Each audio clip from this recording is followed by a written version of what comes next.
Hello, everyone. Welcome to the Sandra Day O'Connor Institute for American Democracy Constitution Series, Equality and Justice for All. I'm Chevy Humphrey, President and CEO of the Chicago Museum of Science and Industry, and a proud member of the Institute's Board of Directors. On behalf of Justice O'Connor and the Institute, we are delighted to have you all with us today. We are honored to have with us the 14th Librarian of Congress in the history of the nation, Dr. Carla Hayden. She is the first woman and the first African American to hold the post and first professional librarian appointed to the post in over 60 years. Born in Tallahassee, Florida, Hayden began her career at the Chicago Public Library, eventually earning a doctorate in library science at the University of Chicago. From 1993 until 2016, she was the CEO of the Enoch Pratt Free Library in Baltimore and was president of the American Library Association. Dr. Hayden has served under 3 presidential administrations: Presidents Barack Obama, Donald Trump, and Joe Biden. As we begin our program, we invite you to send in your questions during our question and answers following Dr. Hayden's presentation via YouTube live chat or Facebook comment. As you post questions, we note that the Institute offers a civil discourse platform to allow a variety of views to be discussed and explored in a respectful manner. Now, please join me in welcoming Dr. Carla Hayden. Thank you so much, Ms. Humphrey. Good morning or good afternoon. Dr. Hayden, tell us about the Library of Congress and what is its role? Well, I also want to just congratulate you and your position. And I have a special affinity for the Museum of Science and Industry because I was a librarian there and learned so much about collections and museums and serving the public. And so to be the 14th Librarian of Congress at the world's largest library, the Library of Congress holds collections that total about 171 million items. Wow. And that includes the papers of 23 presidents from George Washington to Calvin Coolidge, 36 Supreme Court justices, including working with the family of Justice O'Connor, and also the papers of historic figures: Abraham Lincoln, Frederick Douglass, Mary Church Terrell, Susan B. Anthony, Clara Barton, Orville and Wilbur Wright, Carl Sagan, and I could go on. That's amazing. So how was the Library of Congress founded and who founded it? The Library of Congress was founded in 1800 as a reference library, about 600 volumes, mainly law volumes, to serve the new Congress of a new nation. And over time, after a disastrous fire in 1812, when the books were burned by the British, Thomas Jefferson, who had by that time retired to Monticello, sold his library at the time, 6,000 volumes covering every subject, including things like the Quran, to the United States government to start the Library of Congress again. And then in 1870, the Library of Congress became the administrator and custodian of the U.S. Copyright Service for the nation, and the collection grew even larger.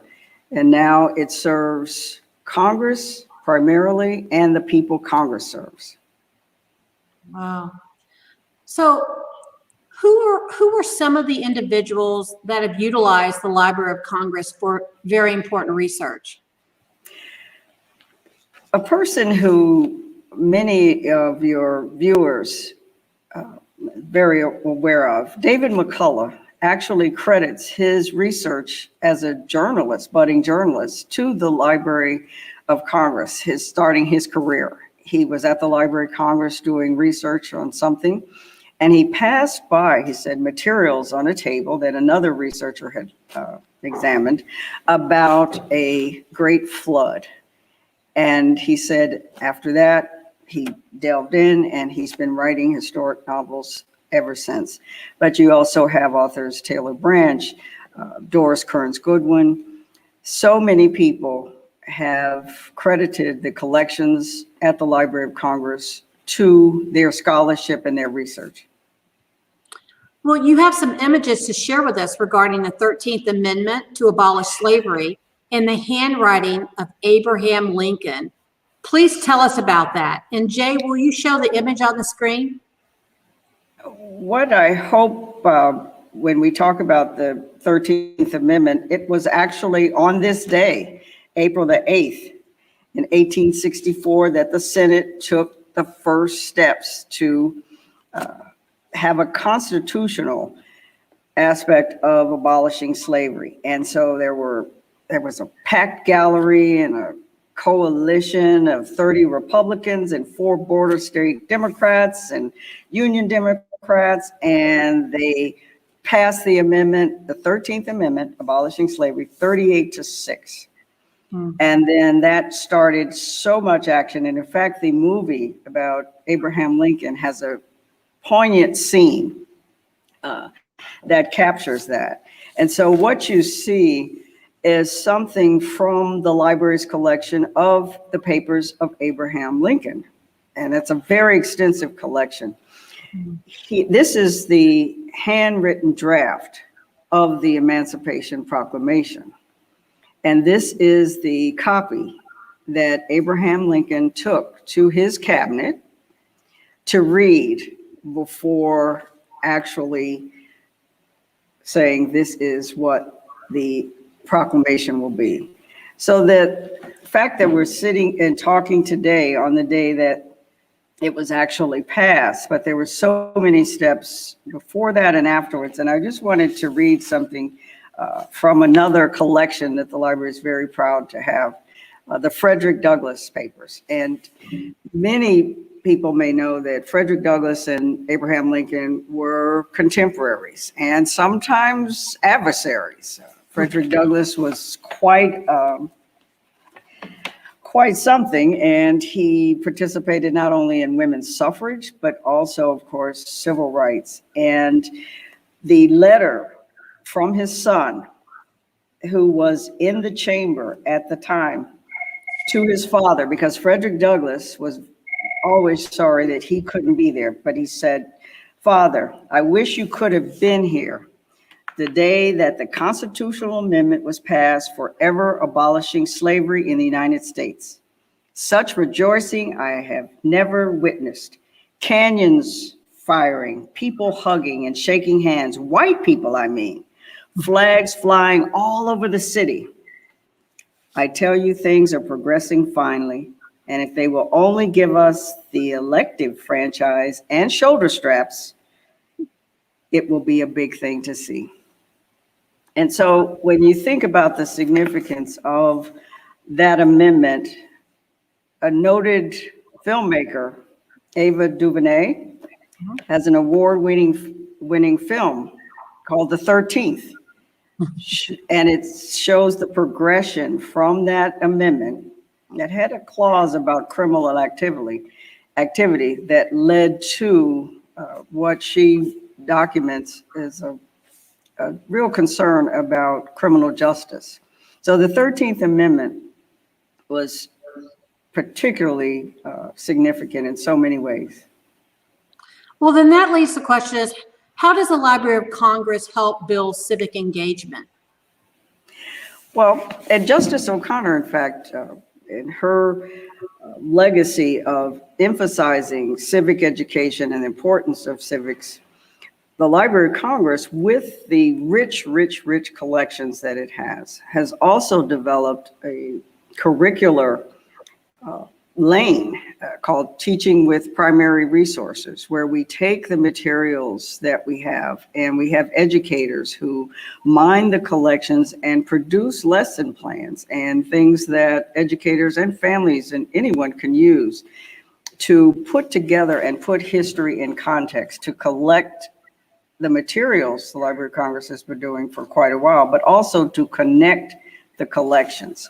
So the Abraham Lincoln papers and the Frederick Douglass papers, you can see the intertwining of viewpoints. And so what the Library of Congress continues to do is to try to make sure that as many stories and viewpoints are collected and hopefully being told. Wow. In your opinion, what is the most amazing item preserved by the Library of Congress? Well, I have to say that's like picking your favorite child because there are so many.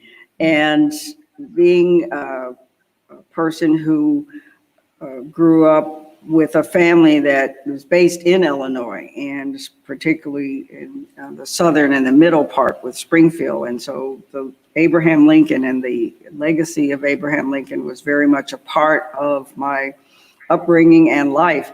To see the contents of Abraham Lincoln's pockets the night he was assassinated is something that brings history to life in a way that just reading about it, even firsthand accounts, couldn't give you a sense of the humanity. In his pockets, he had 2 pairs of spectacles. He had a wallet that contained a $5 Confederate bill because he had just been down to the South and kept that, and about 6 or 7 articles, newspaper articles, that were critical of his handling of the Civil War. And they were well worn, and you could feel the weight. And then the thing that really touches you is there was a button. And imagine having a button that is loose from your jacket, it comes off, and you just put it in your pocket. And that with the handkerchief and things, those are, you can't replace those. Those are treasures that are immeasurable, but they also give you a sense of the man and history. That is so powerful. And just in museums, we like to present those types of collections and stories. And so the next question is, how do libraries and museums collaborate to collect and preserve history, as well as making it accessible to the public?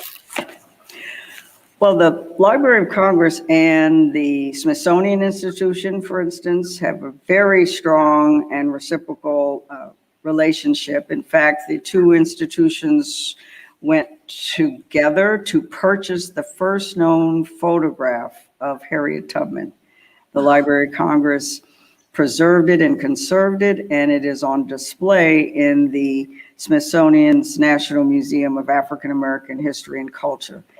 The National Archives is another significant federal partner with the Library of Congress, and we regularly loan materials to each other in terms of exhibits, and also just cooperative arrangements in terms of collecting and programming together.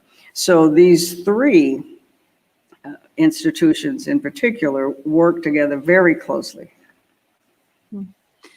Well, you just recently received a very generous grant from the Mellon Foundation. Can you tell us about the grant and the program associated with that? I mentioned earlier telling stories and making sure that as many voices and American voices are being told. And the Andrew W. Mellon Foundation really granted the library an opportunity to expand the voices and the stories that are collected and that are being told. It's a wonderful 4-year initiative called Of the People, and it's an extension of a program that the library started called By the People, where we asked community volunteers, everyone, to help us transcribe items from the collection. And we started with letters to Abraham Lincoln that hadn't been seen since he personally looked at them. And so this program, Of the People, Widening the Path, will allow the library to do three things. We will be able to expand the reach of our American Folklife Center and go into communities and help community organizations and institutions who are working on the histories and stories of underrepresented groups, and that includes African Americans, Indigenous peoples, Hispanic, Asian, Pacific Islanders, and others who have often been overlooked in history, to work with them directly, to have paid, and I emphasize paid as a former student, I know that sometimes paid internships can be very significant, but paid internships for students from those groups to mine the Library of Congress's collections and find new connections there, and also work in communities. We're hoping also to have these young and young at heart students become community archivists and historians, or just have that appreciation. And then the third aspect of the program will be to work with groups that are using digital and latest technology methods to tell stories and present archival materials. So it's very exciting, and it will allow the library to continue to be a resource for Evan Thomas, for instance, is doing research right now and has mined the collection to do his biography of Justice O'Connor, that they will be able, future researchers will be able to look at collections now that are being collected and tell America's story. It's amazing. I would like to remind our audience to please submit your questions, if you have any, to the YouTube live chat or to the Facebook comment. This is all very interesting. And you know, in the digital world, that is something that it's sort of sped up during the COVID pandemic. How are you embracing digital technology and presenting the collections at the Library of Congress on a digital format? The 171 items that the Library of Congress has is massive. We have been on a decades-long program to digitize and film, and now it's what is available online, 61 million items. So for instance, that image that Jay was able to show, that's a digitization project of all of the Lincoln papers. We just finished digitizing those 23 presidential collections. So they're all online, and you can see, for instance, Teddy Roosevelt's diary and his marking on February 14th. And it's a big X, and it says, "The light has gone out of my life," because his mother and his wife on February 14th died in the same house the same day. So all of these items that we're able to digitize and put online allows people anywhere at any time to examine the materials that before they could only see if they were physically in this, for instance, building here in Washington, D.C. So that's a major push for the Library of Congress. We just finished, for instance, digitizing the papers of Rosa Parks. And some of the things are fun things. We have a whole section called Cooking with History. So we include Thomas Jefferson's recipe for macaroni, as well as Rosa Parks' peanut butter pancakes. And so we're trying to be more interactive, but also in touch with what is going on today. The world's largest collection of comic books, a new movie comes out, we put up and use social media very heavily at this point.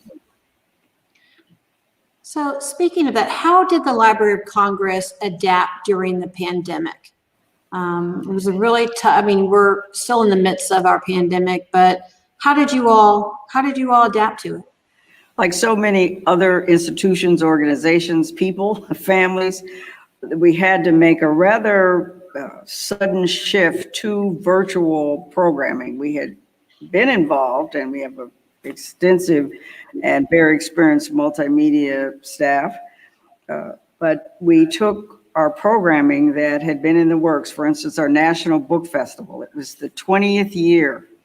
It was going to be, and First Lady Laura Bush, in fact, started it when she was First Lady, and it was going to be a big celebration, and over 200,000 people. Imagine this now in what we're doing now, in the Washington Convention Center, and all day, and 100 and something authors, and it was all ready to go. And then, of course, the pandemic hit, and we had to shift. And with the cooperation and really the love of the authors and publishers and staff, we were able to present an entirely virtual National Book Festival. And using the power of technology, we reached people from all 50 states and across the world who never would have been able to attend in person. So we've been able to make sure that as many staff members that could telework can telework. We've accelerated the By the People transcription program, so staff members have been doing it. That's how we've been able to put even more things on our website. And we've been making sure that we connect to all congressional districts and members. And so I've been working with members of Congress to give town halls that let the constituents know about the resources. Those lesson plans, for instance, came in very, very handy for educators and parents who had to be educators as well. So we really accelerated something that we were on the path to do. We had just had our digital strategy plan ready and everything. Well, this pushed us and so many others into that. Well, this leads into one of the questions from the audience. Is the library open to every U.S. citizen, or do you need to live in D.C. to be able to have a library card and check out books? And see, this is another area of growth, because we want to let everybody know that the Library of Congress is for Congress and the people Congress serves. So it's open to everyone. And if you are 16 years old, you can get a reader's card and have access to materials in the library's reading rooms. And anyone, though, can go through our digital front door, that's what we call our website, loc.gov, and get access to so many materials, as well as webinars, lectures, all types of things. But it is for everyone. Well, we have a question from Chantal. I learned that Lin-Manuel Miranda spent time at the Library of Congress in preparing Yes. the musical Hamilton. Is that true? And could you tell us a little bit about that?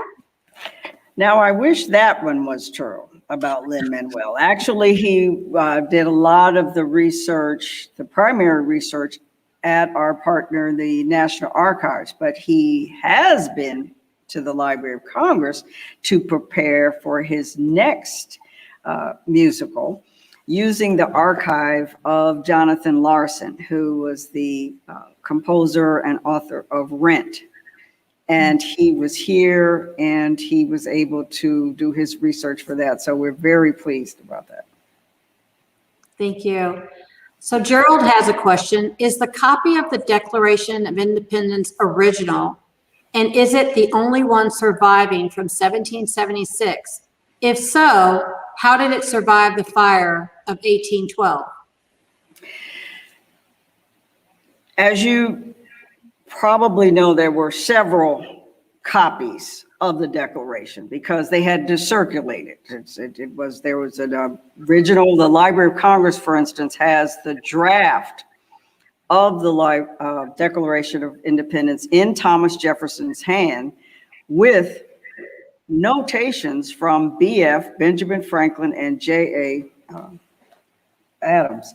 So then there were declarations that were printed.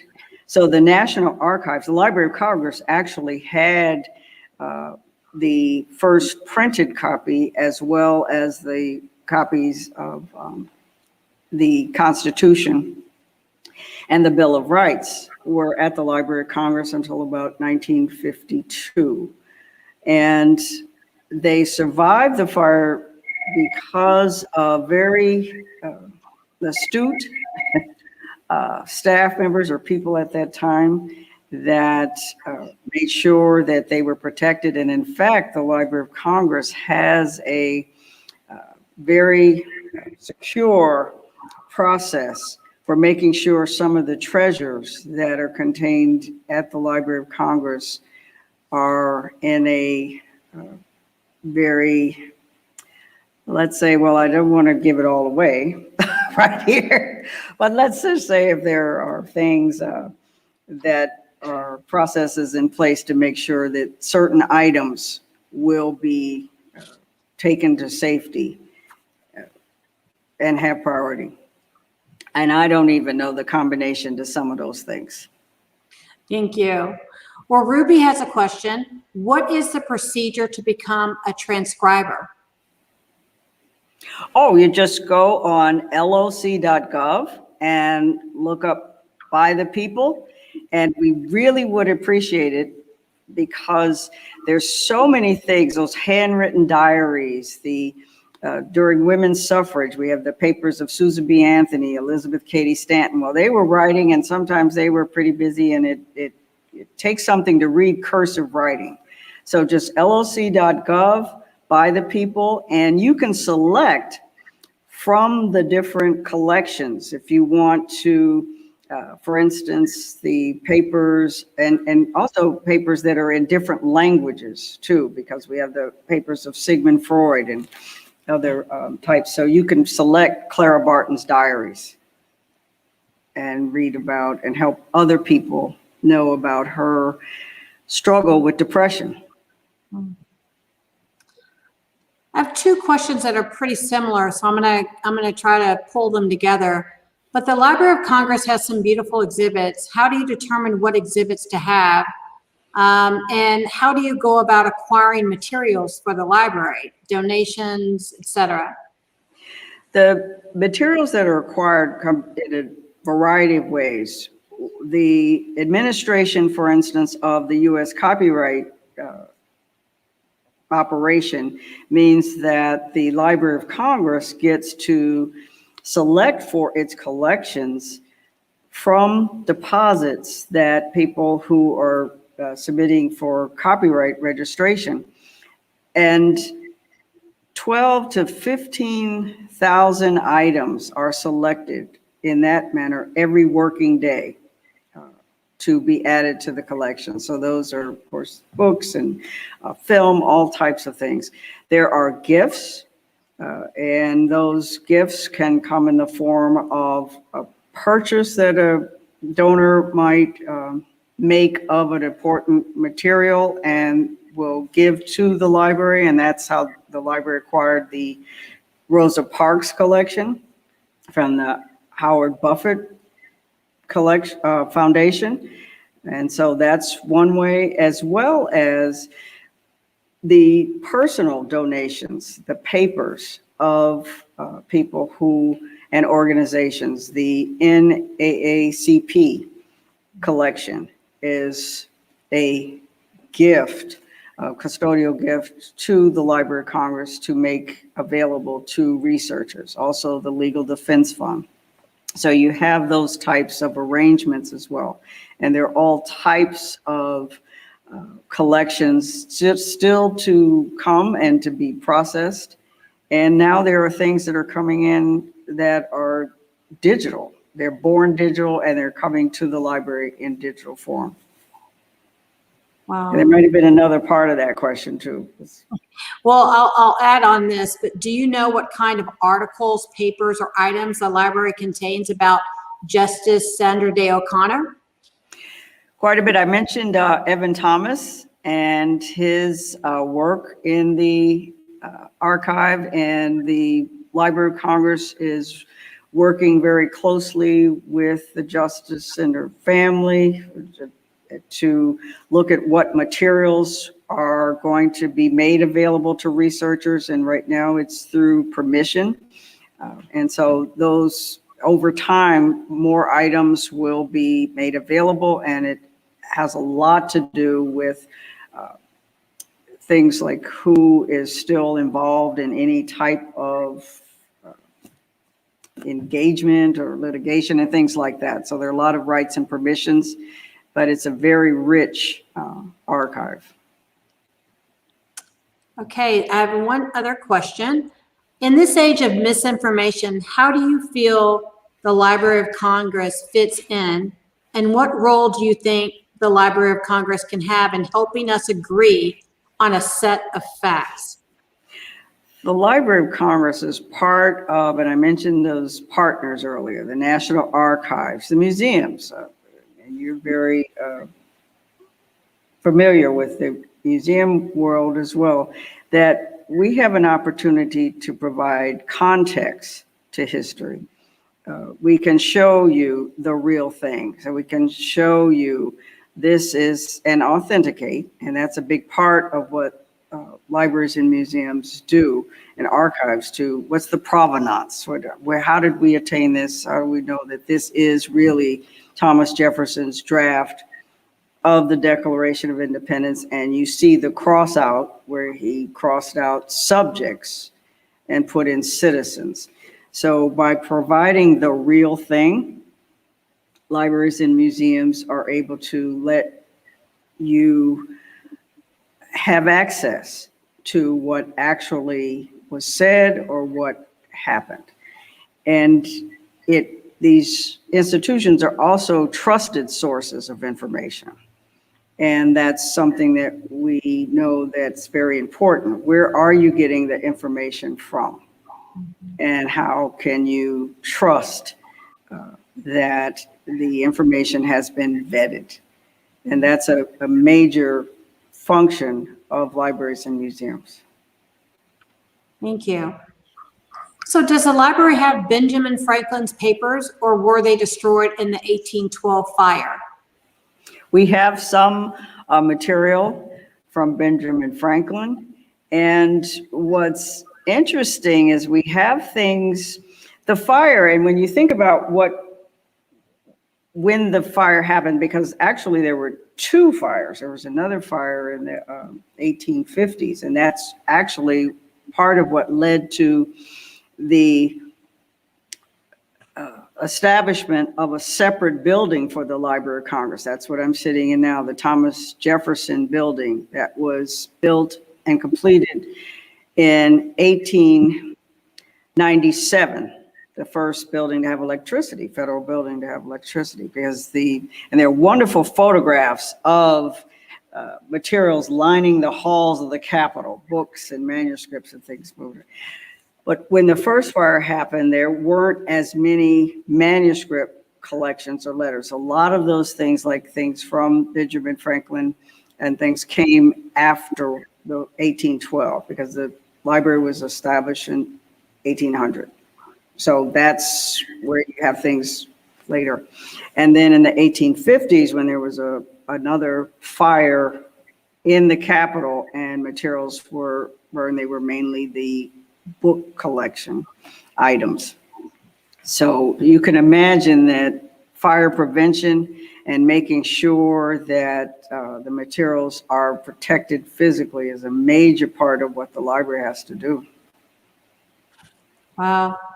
So do you know the date of the oldest Bible that the library holds?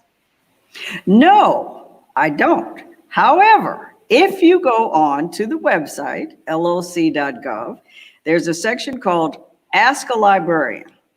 And many of you know that there are librarians that are whizzes on Jeopardy. So we do that.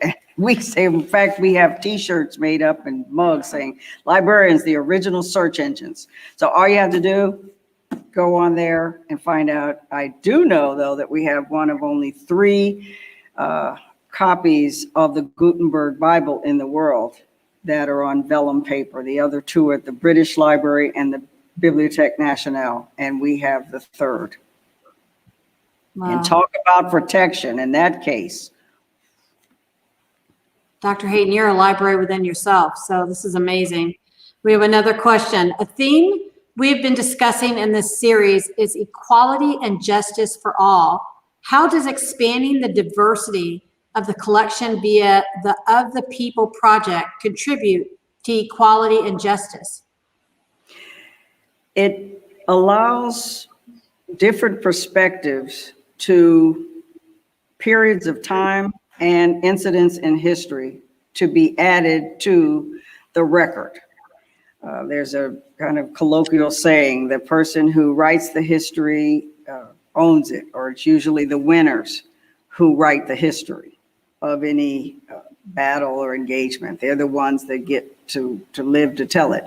And so by making sure that the people who are underrepresented or not always in history books or just not always considered in the historical record get a chance to tell their stories, tell their experiences, widens the path, opens up more views in terms of looking at history. You know, you have such an incredible background. And one of the questions is, what background do librarians that work there have to have? And have they worked up the ranks in other libraries or museums? Yes, and when you said background, I thought you were talking about the members' room. It's a beautiful, one of the most beautiful rooms. This used to be the reading room for members of Congress, and we still have some of the original tables, and we have photos of members of Congress here looking through reference books and things. In terms of a personal and professional background, quite a few librarians start out in other fields, some in social work, some in education. Some come directly to the profession because they either love literature, they really appreciate the power of information.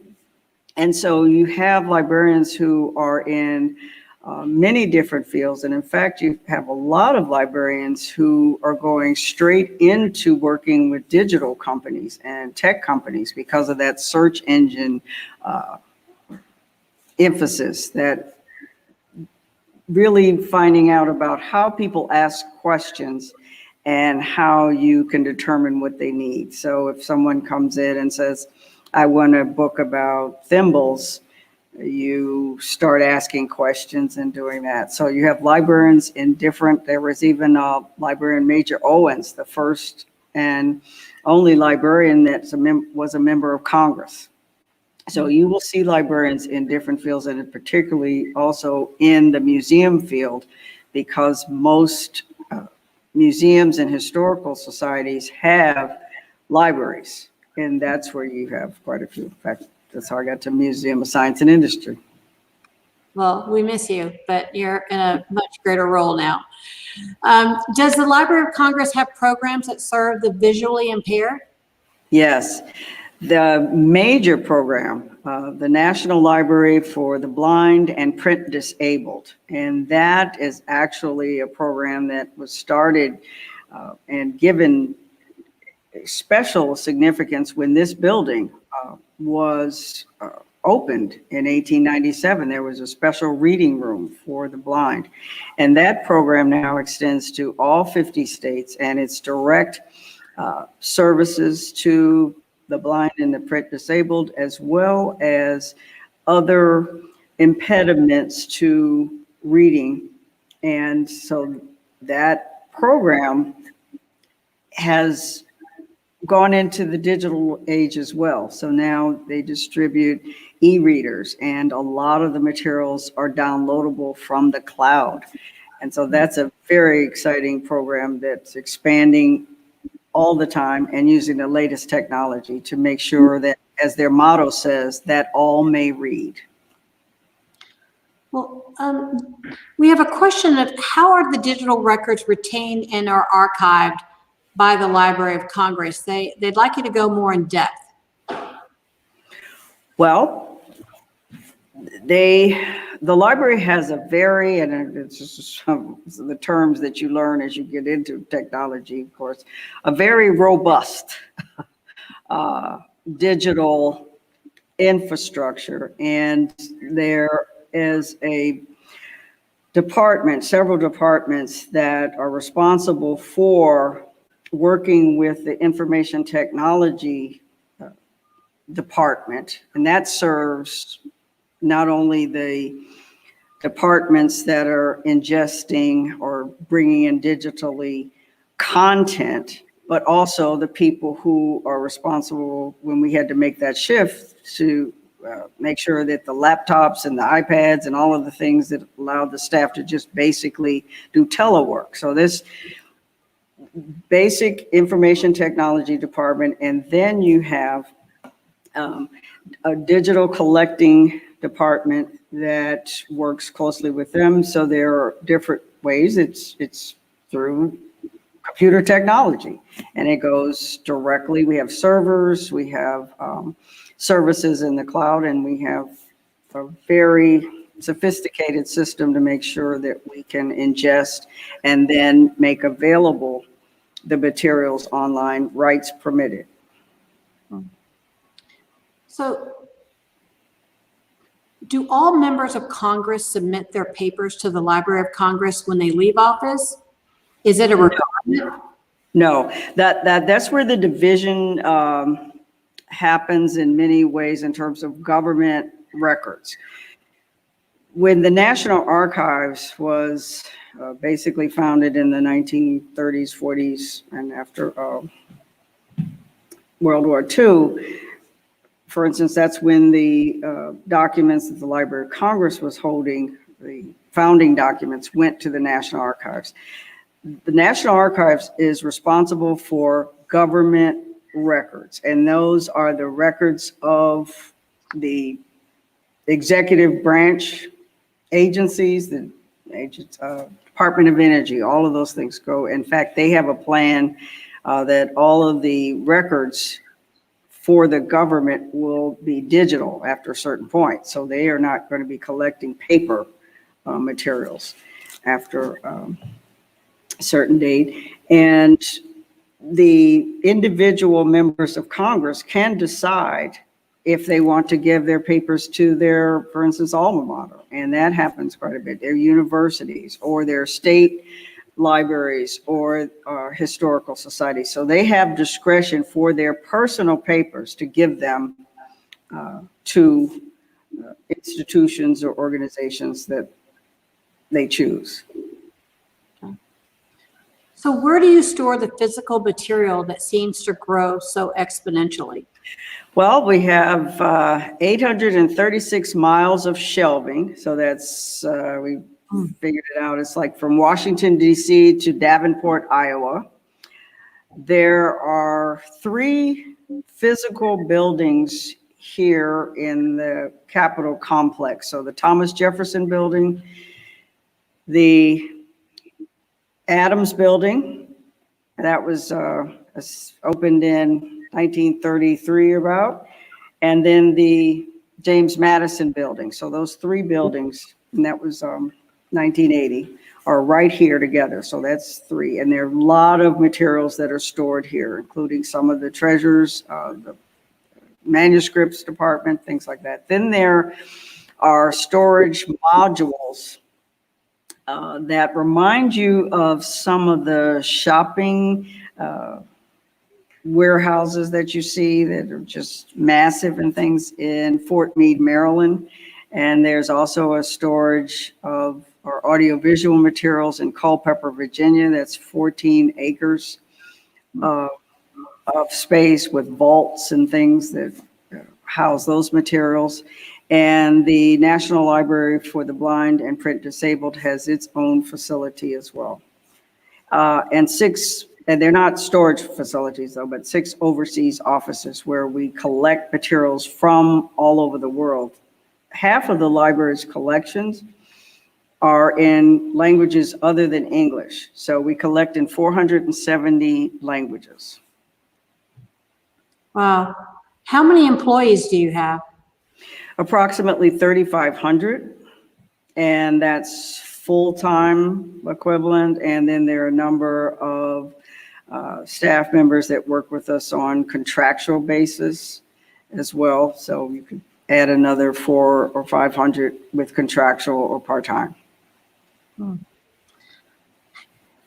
Jackie has a question. Is there a relationship between the LOC and the NLM? National Library of Medicine, yes.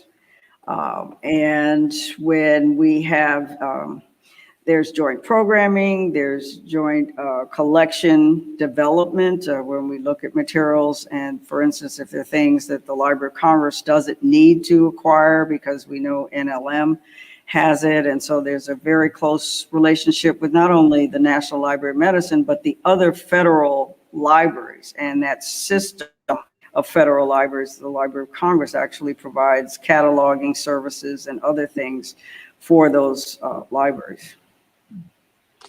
Well, we have a personal question. Someone's asking, I would like to ask her, does she have availability to serve as a mentor for a postdoctorate?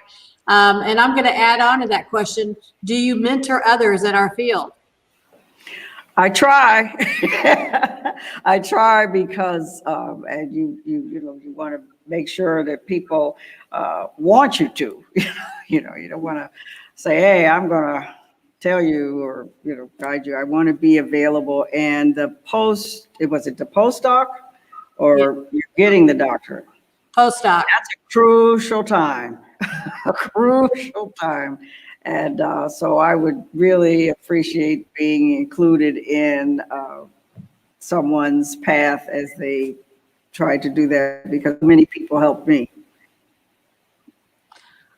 Our next question is, has the library ever accepted works that they later found out to be fraudulent or had to remove? There might have been instances, and there's a department that is just responsible for the authenticity, checking and provenance and looking at that. That's in our collection development division. And there might have been items over time. I don't know of any specific items, but I would be surprised if there hadn't been an item or two that, with all of the things coming in, that were later found to be just a little shaky.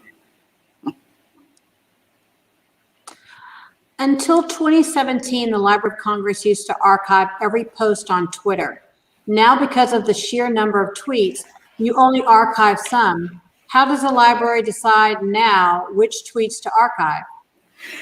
The Library of Congress, and this was a very interesting aspect of the library's digital collecting that I was interested in when I became librarian, because it was started in agreement with this company, Twitter, during the looking at the effect of that type of communication for the historic aspect of what was called the Arab Spring. And so the librarians and the curators were very interested in capturing this mechanism that led to and contributed to a social movement, similar to what when the library collected about women's suffrage, and the NAACP collection, the civil rights collection, so folk life. So that was part of it. It was decided that the library would collect the first 10 years and is working with the company and continues to work with the company to see what kind of access researchers would have to the archival collection. So the library does not actively collect material from Twitter now. There's a question. What do you love the most about your role in what you're doing? I get to work with some of the most creative, smart, interesting people who are working with wonderful materials. We have experts in I mentioned thimbles. We have a thimble expert. We have an expert in every part of history. And you learn something. I'm a perpetual learner. So I learned we have the world's largest collection of baseball cards.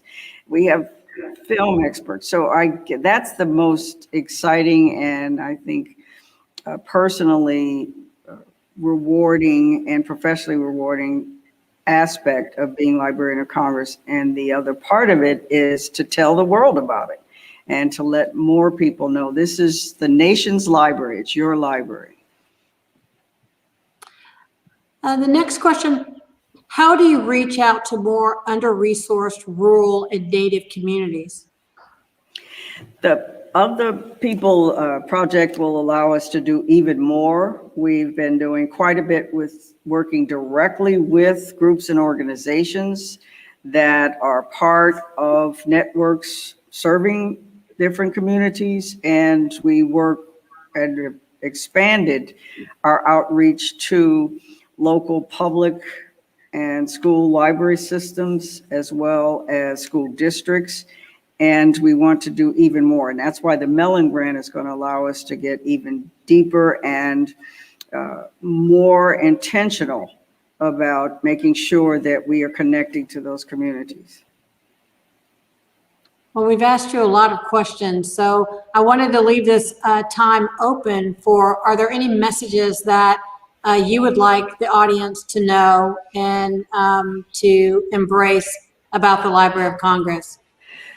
That the Library of Congress is part of a network of institutions that are bringing what Justice O'Connor really felt strongly about, that an educated and informed citizenry is the best protection for democracy, and that we are part of that, and that civics education, letting people know we're here, that here's what the founding documents said, here's all the discussion around it. That's very important, to put history and current events in context.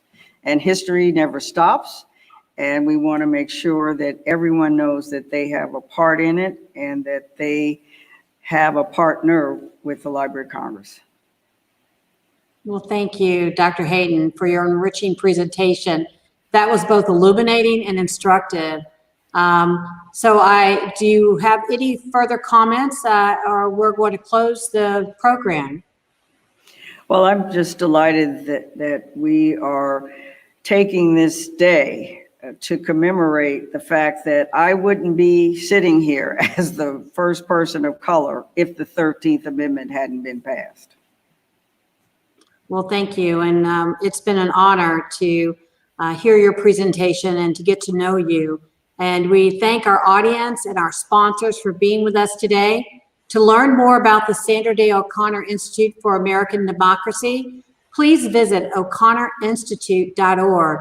Thank you all again.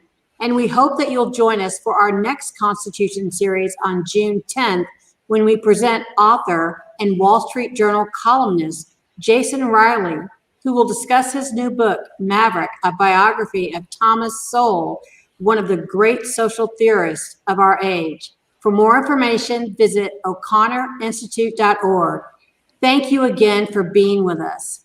And thank you again, Dr. Hayden. Thank you.